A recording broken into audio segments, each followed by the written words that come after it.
Beyond hospital doors, just the facts, the power to protect. You call the shots, Doc. Sydney Regional Medical Center presents a new podcast series. We are taking our signature health and wellness profile and breaking it down into episodes where we will speak with our top providers and experts on issues that extend beyond hospital doors. In this podcast, we feature Dr. Sara Sholar, a family practice specialist who is a part of the Sydney Regional Medical Center's physician group and a doctor of osteopathic medicine. On the topic of You Call the Shots, Doc, a talk with one of our leading health providers on the power shot. Is it good for you? Join us as we go beyond hospital doors, as I will be your host. This is Kimberly Dreyer. Dr. Sholar, you have an amazing record and a practice, not only with the baby population, but all the way into the teen, adolescent, and older adult American population. In our topic today, we want to review with you and dispel myths, rumors, or fears regarding immunizations and explain herd community immunity. Welcome, Doctor. Thank you. Before we begin, do you know the answer to this definition? Blank is a simple, safe, and effective way of protecting people against harmful diseases before they come into contact with them. Yeah, so I'd say immunization and vaccines. All right, wonderful. What can you tell us a little bit about this whole entire topic before we begin? It's definitely become a hot topic in the last few years, and you definitely have a lot of people on both ends of the spectrum. But then you also have a lot of people who just don't know and want to learn as much as possible about them. So this is going to be very helpful. For sure. We want to focus primarily in this podcast on debunking the myths, and there are so many.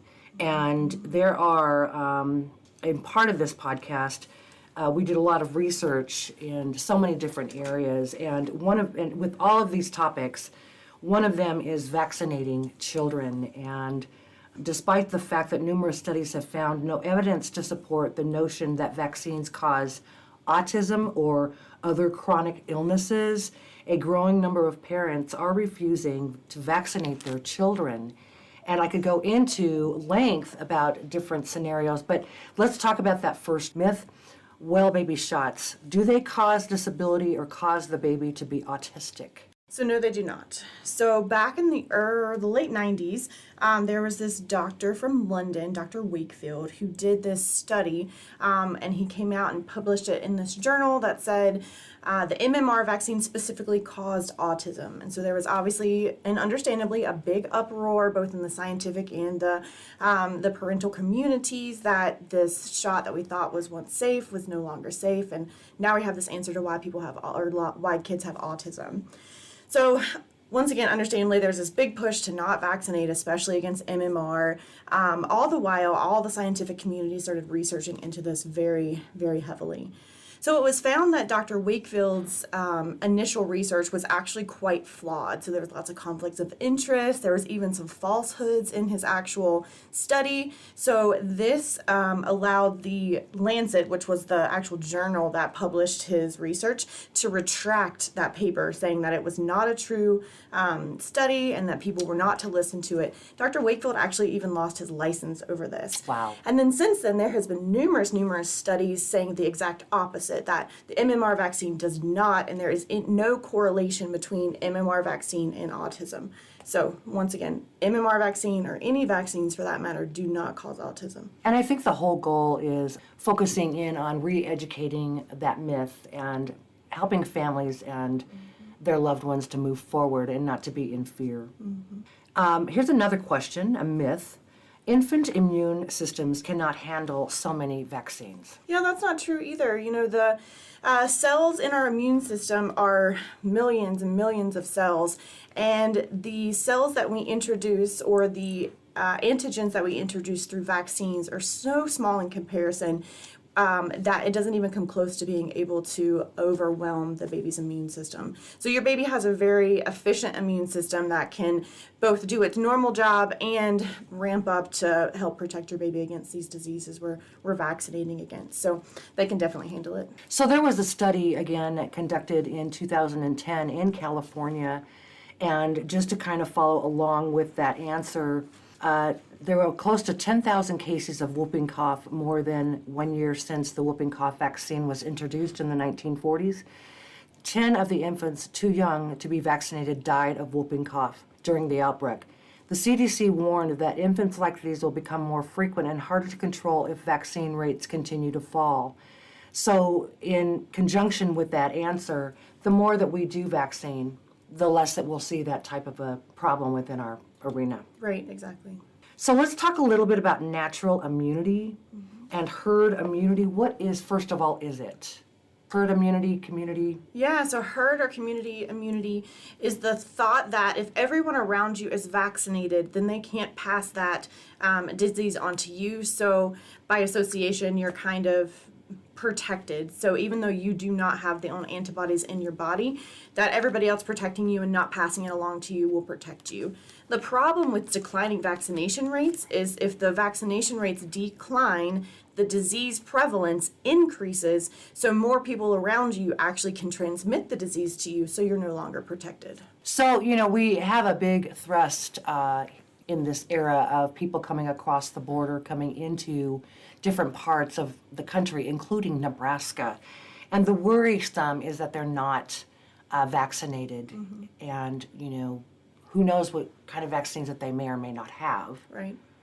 So the goal is to maintain the discipline in getting vaccines from age. Yeah, it definitely is, because vaccines have even eradicated a lot of the old-timey, if you want to say, diseases that we used to see, like measles, like polio. We haven't seen them. So the thought is that, we're not seeing these, so why do we vaccinate against them? Well, we don't see them because we vaccinated against them, because, we're not transmitting them, and we're not getting, actually active infections with them.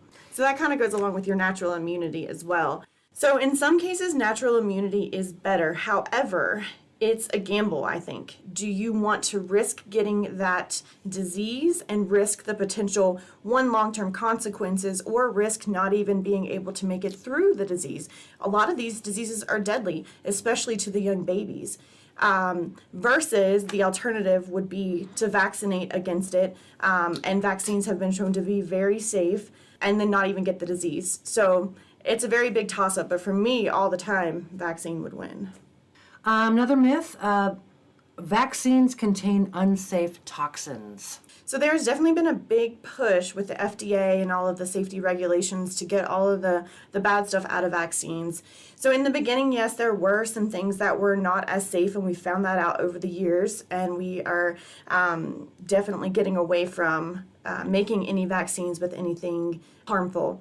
So the biggest one that people kind of talk about is the mercury, or the thimerosal. There's only one vaccine that is still in the United States that has thimerosal, and it's just a multi-dose flu vaccine, which, by the way, we do not carry here at SRMC, but that's the only one. The purpose of that was just to prevent contamination when you go back and forth through the vial. Other things are found in super, super small amounts that would not even build up to cause toxicity in your body.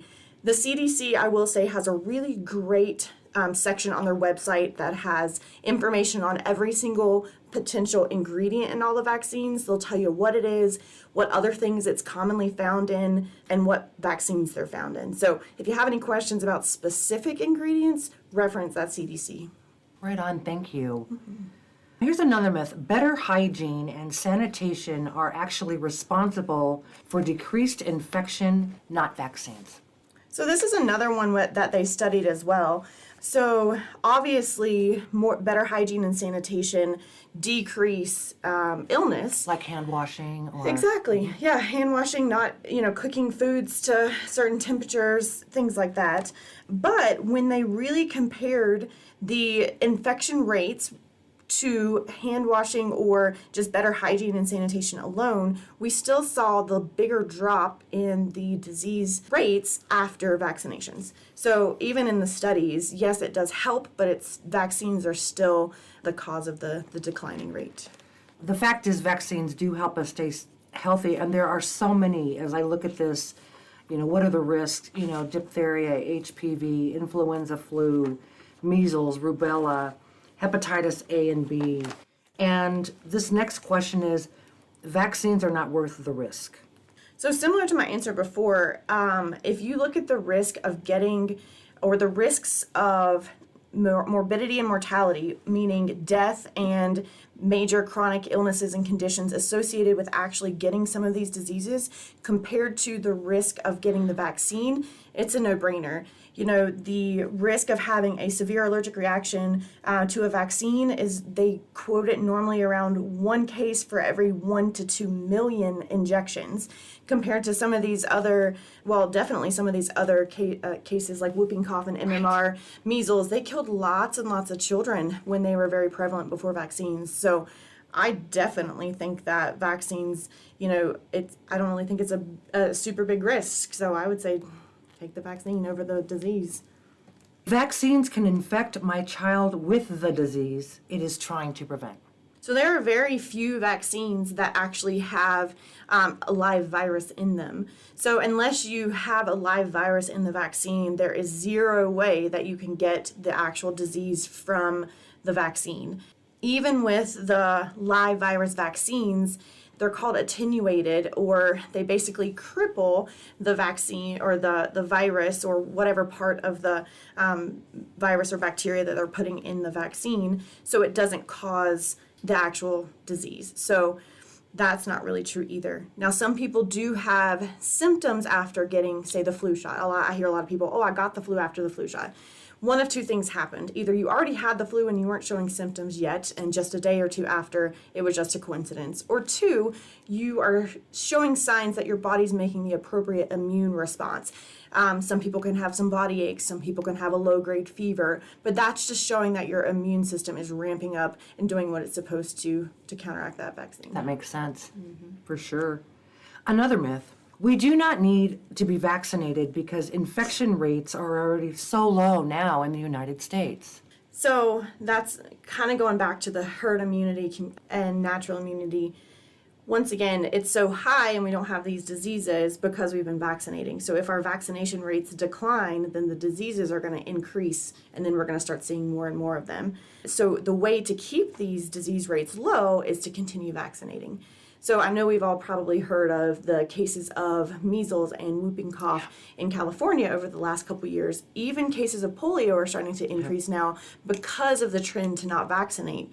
Once again, these were diseases that were very few and far between previously because of vaccination rates, and are now starting to reemerge because there's been this big trend to not vaccinate. So that's kind of firsthand why this is a total myth.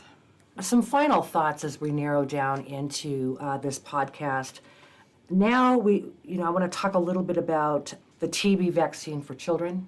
Can you go into that at all? So our country doesn't offer that. I know countries over in like Africa, places like that, offer that vaccine mostly because of the prevalence of tuberculosis over there. There is not one for an adult, I know that, but it's not something that we routinely give here. And then there's talk a little bit about also, Doctor, about future vaccines and a new generation of cancer vaccines. Do you have any comment on that? I think it's very interesting and exciting research that's going on. I know specifically with the new vaccines, the mRNA vaccines, they're really looking at that technology to do the cancer vaccines in the future. So there's a lot of cool scientific stuff coming up, and I think we're going to see some major advancements in the near future. I think it's all exciting, actually. Any final thoughts, any additional resources for our listeners? Yeah, so I know the CDC is a really great resource for patients and parents. They have a plethora of information on there, cdc.gov/vaccines/parents. So it has a lot of really good, sound scientific evidence. I would definitely say do your research, especially if you're skeptical about certain things, but make sure your sources that you're looking up are good scientific sources. Don't look to Facebook, don't look to TikTok, really look at those scientific sources, and CDC is one of the great ones. The other thing is don't be afraid to talk to your doctor about it too. I have multiple conversations a day about vaccines for people. We're not going to judge you if you don't want vaccines. We want to talk through why. What are your fears? What are your concerns? We're not here to, sell you anything. Our goal is to take care of your kid the best we can. So really have that conversation with your provider. Get the facts. Vaccines help you and help us stay healthy. Call your MD today for any questions or concerns with vaccinations. Thank you for listening. Stay tuned for our next episode of Beyond Hospital Doors. To learn more about Sydney Regional Medical Center and services offered, visit us on our Facebook page, or you may call us at 308-254-5825. Thank you for your time, and thank you for your continued support. This is Kimberly Dreyer.